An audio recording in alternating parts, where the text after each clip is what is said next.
Hello, third graders. So today we're going to dissect our owl pellets, and I wanted to kind of show you how to do that. You're going to need two papers. You're going to need your sorting sheet, which is this one right here, that's going to sort the parts, and you need your diagram to start with. Okay, eventually you're going to need your black paper, but this is what you're going to start with.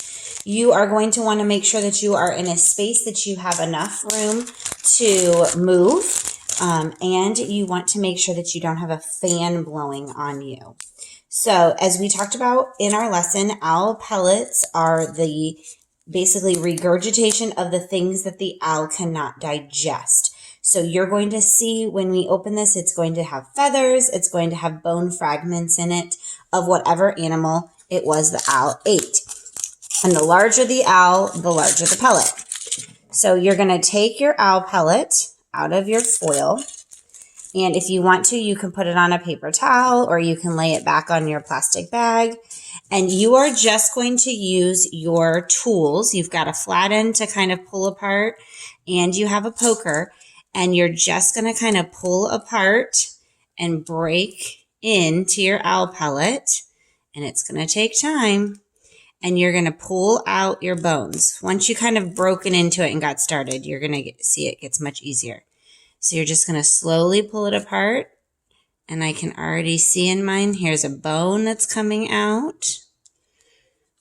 And so as these bones come out, I'm going to separate these pieces from the feathers. Okay, so you're just going to keep digging at this and pulling it apart slowly. I can feel some really big bones in here, so that's why I'm going really slow and being careful. And you're just going to keep pulling this apart in slow bits. And again, you can use the flat end of your tool to kind of dig in there a little bit. And here's a couple more bones. I see a vertebrae here is coming out. Oh, here's a good sized bone. And here's a little bone. So once you have all of the hair pulled apart and there's no more bones in there, you've gone through. Obviously, I have a long way to go, but let's just pretend I finished. Now look, as I'm looking here, I see this little teeny bone, so I'm not quite done. I want to pull out all of these little bones. So I'm going to go through each little piece of hair area and make sure there's no bones in there. Here's some more bones I'm finding inside this chunk. See? You have to go really slow. Oh, this has got lots of little vertebrae in it. And I'm just pulling away the bones from the hair.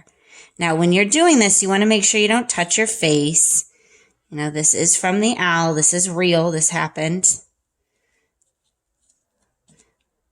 Okay, then after you have pulled all of your bones out and you have no more bones to pull out, you can throw away the extra fur. You don't need to keep that.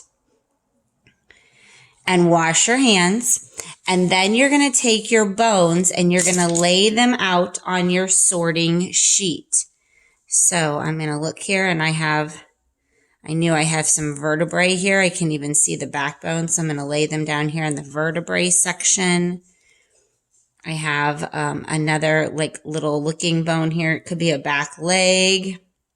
And they don't have to be accurate. We're just trying to figure out what kind of animal that this owl might have eaten. And there might be more than one. You know, you might have parts of more than one animal in here, and that is okay. So you're going to kind of sort them out. This one kind of looks interesting. Let's see if I can find one that looks kind of like this. That's flat on one side. Kind of looks like this one over here, another back leg.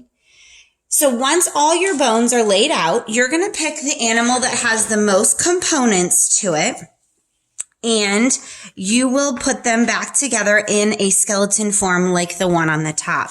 So you could take your bones here and lay them back in here. I think this might be a rib. Here's some vertebrae. Again, you're going to have a lot more than this because I stopped partway to demonstrate for you. Okay. After you have your whole skeleton laid out, then you can take those pieces and lay them on your black paper, put some white glue down, not a glue stick. You need real white glue, and you can glue them on so that they look like the owl, or like the skeleton of whatever animal it was that your owl ate.